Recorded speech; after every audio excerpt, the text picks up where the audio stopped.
అదే RTV app వార్తల్ని క్షణాల్లో చదివే అవకాశం ఉంటుంది. ఒక న్యూస్ పేపర్, ఒక టెలివిజన్ ఛానల్ మీ చేతుల్లో ఎప్పుడూ ఉంటాయి. सर सारे सूची है कितने बार उत्तर प्रदेश में क्वेश्चन पेपर लीक हुए हैं. माननीय एक मिनट प्लीज. एक मिनट राहुल गांधी जी, आप प्रश्न पूछना चाहते हैं? Speaker sir, it's obvious to the whole country. It's obvious to the whole country that there is a very serious problem in our examination system. This is not just a question of NEET, it is in all the major examinations. Now, the minister has blamed everybody except himself. Right? I don't even think he understands the fundamentals of what is going on here. आप प्रश्न क्या है आपका? आ रहा हूँ sir. ये मैं question को सेटअप कर रहा हूँ. इसलिए प्रश्न पूछते हैं. The issue is that there are millions of students in this country who are extremely concerned at what is going on and who are convinced that the Indian examination system is a fraud.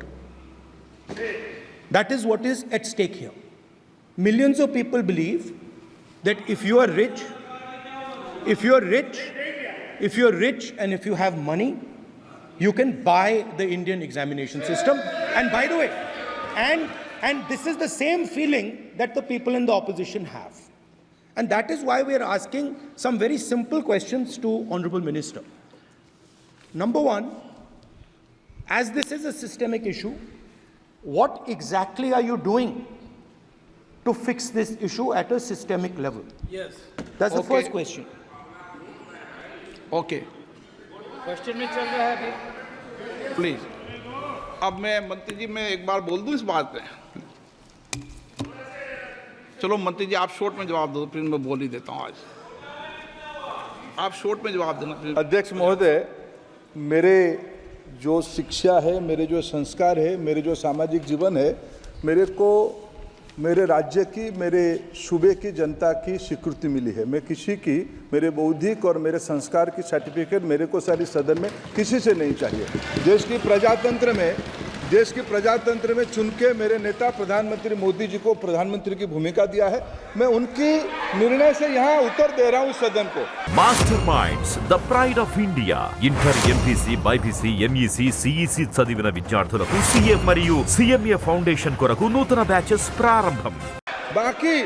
बाकी ये कहना चिल्लाने से सच झूठ नहीं हो जाएगा साहब. ये जो कहा गया देश की अभी की एग्जामिनेशन सिस्टम रबिश है सर. इससे दुर्भाग्यजनक बयान देश की नेता प्रतिपक्ष का कुछ नहीं हो सकता है सर. मैं कठोर शब्द से उसको निंदा करता हूं. बाकी रहा, मैं सर आपके सामने, आपके माध्यम से देश के सामने सर एक तथ्य रखता हूं सर. जिन्होंने रिमोट से सरकारें चलाई है, 2010 में 3 बिल आया था सर शिक्षा सुधार के लिए. उन्हीं की पार्टी के नेता आदरणीय कपिल सिब्बल साहब 3 बिल लाए थे. उसमें से एक बिल था एजुकेशन, उसमें एक बिल था prohibition of unfair practice bill 2010, जिसकी उद्देश्य एजुकेशन इंस्टीट्यूशन में माल प्रैक्टिस को बंद करना. सर मेरे सरकार की हिम्मत है, अभी हमने पब्लिक एग्जामिनेशन की रेगुलरिटीज में बिल लाए, कानून बनाए. क्या मजबूरी था कांग्रेस पार्टी की, क्या मजबूरी था नेता प्रतिपक्ष की? उन्होंने उस बिल को उल्टा किया. किसके दबाव में उल्टा किया? क्या निजी मेडिकल कॉलेज की दबाव में, उनकी घूसखोरी की दबाव में उन्होंने उस बिल को उल्टा किया था. सच सुनने की सामने है. ये मैं किसी की विद्वता में प्रश्न नहीं उठाता हूं, लेकिन सच 2010 में शिक्षा सुधार की बिल उन्हीं की सरकार ने लाया था. दबाव में उन्होंने उल्टा किया. ये हमको प्रश्न पूछते हैं. एक मिनट प्लीज. मैं सबको मौका दिया, सबको मौका दूंगा. एक मिनट माननीय सदस्य, प्लीज 1 मिनट बैठिए. మరిన్ని వీడియోస్ కోసం ఛానల్ ని సబ్స్క్రైబ్ చేయండి, లేటెస్ట్ అప్డేట్స్ కోసం వాట్సాప్ ఛానల్ ని ఫాలో చేయండి అండ్ లింక్ డిస్క్రిప్షన్ లో ఉంది.